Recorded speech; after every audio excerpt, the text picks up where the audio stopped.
Hello बच्चों, कैसे हैं आप सभी लोग। स्टार्ट करते हैं हमारा चैप्टर फर्स्ट का सेकंड लेक्चर, जिसके अंदर हम लोग जानेंगे केमिकल रिएक्शन जो है। केमिकल रिएक्शन की डेफिनेशन हम लोगों ने चैप्टर 1 में पढ़ ली थी। आज जो हम लोग पढ़ने वाले हैं वो पढ़ेंगे केमिकल इक्वेशंस के बारे में और representation of a chemical equation. अगर एक केमिकल इक्वेशन है या हमारे पास एक केमिकल रिएक्शन दी गई है तो उस केमिकल रिएक्शन को लिखा कैसे जाता है, रिप्रेजेंट कैसे करा जाता है, और अगर हमें सामने लिखी हुई इक्वेशन दे रखी है तो हमें उसे समझना कैसे है, पढ़ना कैसे है, इसके बारे में बात करते हैं। तो बच्चों, हमने फर्स्ट लेक्चर में आपको समझाया कि केमिकल रिएक्शन क्या होती हैं। केमिकल रिएक्शन एक ऐसा प्रोसेस है जिसके अंदर कुछ सब्सटेंस आपस में मिलते हैं या एक से ज़्यादा सब्सटेंस आपस में मिलते हैं और नई प्रॉपर्टी वाले नए सब्सटेंस की फॉर्मेशन हो जाती है। ठीक है, जिसके अंदर अगर हम लोग देखें तो बेटा हमें दो वर्ड याद रखने होते हैं। जो LHS means left hand side लिखा होता है, ओके, और बीच में रहेगा एक एरो, साथ में रहेगा एक RHS, LHS और RHS, लेफ्ट हैंड साइड और राइट हैंड साइड। बच्चे, जो भी लेफ्ट हैंड साइड लिखा हुआ मिलेगा आपको, आप समझ जाइएगा उसको हम लोग रिएक्टेंट बोलेंगे। क्या बोलेंगे बच्चों? रिएक्टेंट बोलेंगे। ठीक है, RHS का मतलब right hand side. Right hand side जो लिखा रहता है उसको कहा जाता है बच्चों क्या? प्रोडक्ट। क्या कहते हैं? प्रोडक्ट। रिएक्टेंट मतलब रिएक्शन करने वाले, जो रिएक्शन करेंगे वो रिएक्टेंट कहलाएंगे, और जो रिएक्शन होने के बाद प्रोडक्ट बनता है, जो चीज़ बनी है उसको कहा जाता है प्रोडक्ट। क्या कहा जाता है? उसको प्रोडक्ट कहा जाता है।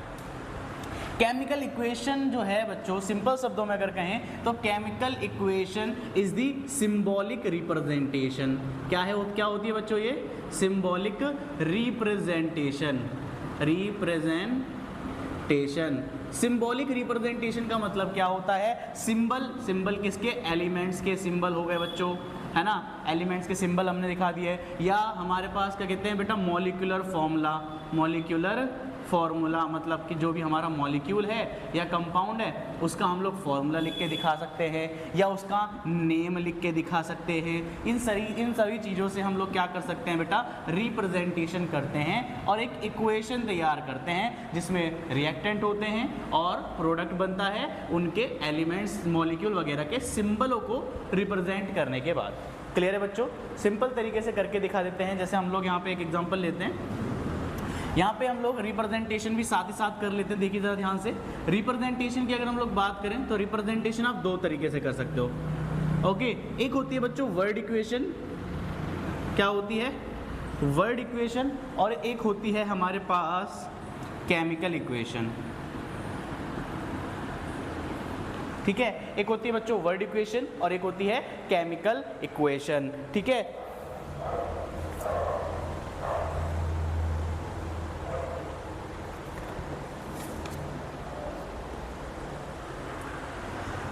तो देखिए बच्चों यहाँ पर ध्यान से, एक होती है वर्ड इक्वेशन। वर्ड इक्वेशन के अंदर क्या बताते हैं हम लोग वर्ड्स लिखते हैं। जो भी केमिकल नेम्स हैं उन केमिकल नेम्स को लिखा जाता है। ठीक है, और केमिकल इक्वेशन में उनके एलिमेंट्स के सिंबल लिखे जाते हैं। एलिमेंट्स के क्या लिखा जाता है? सिंबल। एक सिंपल तरीके से एक रिएक्शन ले लेते हैं। फॉर एग्जाम्पल, हमने क्या बोला?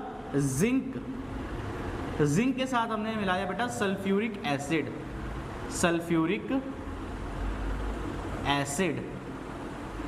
आप लोगों को आगे सिखाया जाएगा कि जब भी एक मेटल किसी भी एसिड से रिएक्ट करता है तो सॉल्ट बन जाता है बेटा, है ना। बन जाएगा zinc sulphate and hydrogen gas will be evolved. Hydrogen gas will be evolve. Hydrogen gas निकल जाएगी बच्चों। ठीक है, हाइड्रोजन गैस, सॉरी, इसको इस तरीके से लिख लेते हैं, हाइड्रोजन। देखिए जरा ध्यान से, यहाँ पर जिंक, ये हो गई बेटा आपकी वर्ड इक्वेशन जिसमें हमने केमिकल्स के नेम्स लिखे हैं। क्या लिखे हैं बच्चों? केमिकल्स के नेम लिखे हैं। अब अगर हम लोग इसको क्या करें, वर्ड इक्वेशन की जगह केमिकल इक्वेशन में लिखना चाहते हैं तो वो भी हम इजीली कर सकते हैं। जिंक का सिंबल होता है Zn। जिंक का सिंबल क्या होता है बच्चों? Zn।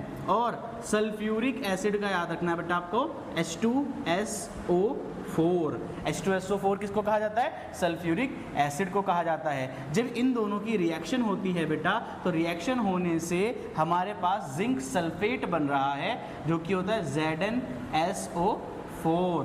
क्या होता है बच्चों? ZnSO4, और साथ में निकलती है हाइड्रोजन गैस। तो बेटा जिंक के लिए Zn, सल्फ्यूरिक एसिड के लिए H2SO4, जिंक सल्फेट का फॉर्मूला ZnSO4 और हाइड्रोजन के लिए H2। तो ये जो है इक्वेशन लिखने का तरीका होता है बच्चों, और आप लोग पहचान सकते हैं बेटा। आप लोग देखिए ये एरो है, एरो के इस साइड ये क्या हो गया? लेफ्ट हैंड साइड, और ये हो गया आपका राइट हैंड साइड। तो लेफ्ट हैंड साइड आप लोग देख सकते हैं, ये भी ये दोनों जो चीज़ें हैं, ये दोनों आपके रिएक्टेंट हैं। क्या है बेटा? रिएक्टेंट। रिएक्टेंट मतलब जो रिएक्शन कर रहे हैं, जो रिएक्शन करेंगे, और इस रिएक्शन के होने के बाद जो बनता है वो क्या होता है? प्रोडक्ट। क्या होता है बच्चों? प्रोडक्ट होता है। ठीक है, यहाँ तक ध्यान से देखिए, एक बार रिपीट कर लेते हैं फटाफट से। ठीक है, देखिए जरा ध्यान से। केमिकल रिएक्शन की डेफिनेशन फर्स्ट लेक्चर में पढ़ ली थी, अभी दोबारा भी रिवाइज करी है। आगे बढ़ते हैं। Chemical equation. केमिकल इक्वेशन एक सिंबॉलिक रिप्रेजेंटेशन होती है, जिसमें हम लोग केमिकल्स को क्या करते हैं बच्चों? इनके सिंबल के द्वारा, नेम के द्वारा रिप्रेजेंट करते हैं एक इक्वेशन के अंदर, जिसके अंदर आप लोग देख सकते हैं, अभी हमने आपको बताया, रिपीट करेंगे ये भी।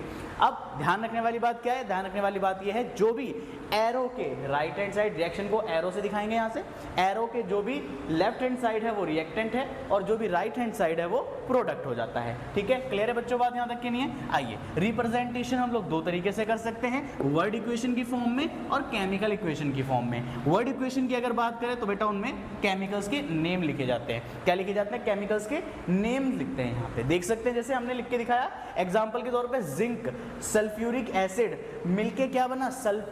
जिंक सल्फेट बन गया और हाइड्रोजन बन गया बच्चों, है ना। और वहीं अगर हमें लिखनी है केमिकल इक्वेशन, क्या लिखनी है बच्चों? केमिकल इक्वेशन, तो हम लोग लिखते हैं उनके सिंबल। उनके क्या लिखते हैं? सिंबल लिखते हैं। जिंक के लिए Zn, सल्फ्यूरिक एसिड के लिए H2SO4, इसका मॉलिक्यूलर फॉर्मूला होता है।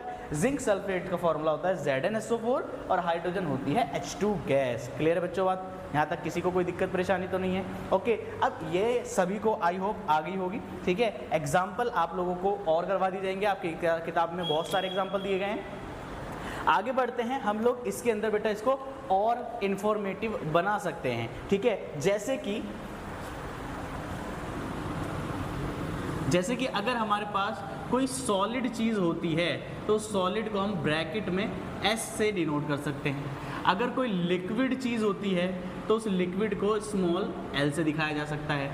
गैस को G से दिखा सकते हैं बेटा, है ना। अगर कोई गैस रिलीज हुई है यहाँ पे, जैसे हाइड्रोजन गैस रिलीज हुई थी, तो हम इस पे एरो लगा के भी दिखा देते हैं। इस एरो का मतलब होता है evolution of gas, evolution of gas, evolution of gas. तो अगर हमें सही तरीके से लिखना तो हम यहाँ पे लिख सकते हैं, यहाँ पे G लगा के ब्रैकेट में G लगाया और एक एरो लगा दिया। ठीक है, अगर ये एरो नीचे की तरफ है तो ये नीचे वाला एरो प्रेसिपिटेशन को दिखाता है।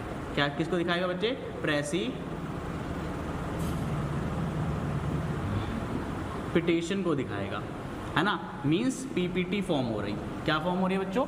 PPT फॉर्म हो रही है। अगर कोई भी चीज़ एक्वस पानी में घोल कर ली गई है, ठीक है, तो AQ दिखाया जाता है, मतलब एक्वस।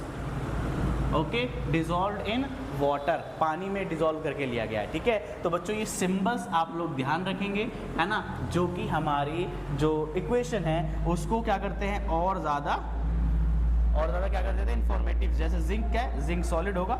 H2SO4 जो होगा वो एक्वस होगा। ठीक है, और जिंक सल्फेट भी हमारा कैसा बनेगा? एक्वस बनेगा।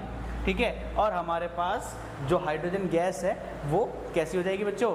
हमारी हाइड्रोजन जो है गैस की फॉर्म में, तो इसलिए हमने यहाँ पे लगा दिया क्या? G। ओके, और गैस बनी है तो एरो भी लगा सकते हैं। क्लियर है बेटा बात यहाँ तक की नहीं है? इसको नोट कर लीजिए जल्दी से। आई होप बच्चों आप लोगों को यहाँ तक समझ आया होगा। ठीक है, अगर किसी का कोई भी डाउट होता है तो आप लोग नीचे कमेंट सेक्शन में पूछ सकते हैं। ठीक है, इसके बाद का टॉपिक हम लोग नेक्स्ट लेक्चर में कवर करेंगे। तब तक के लिए टेक केयर।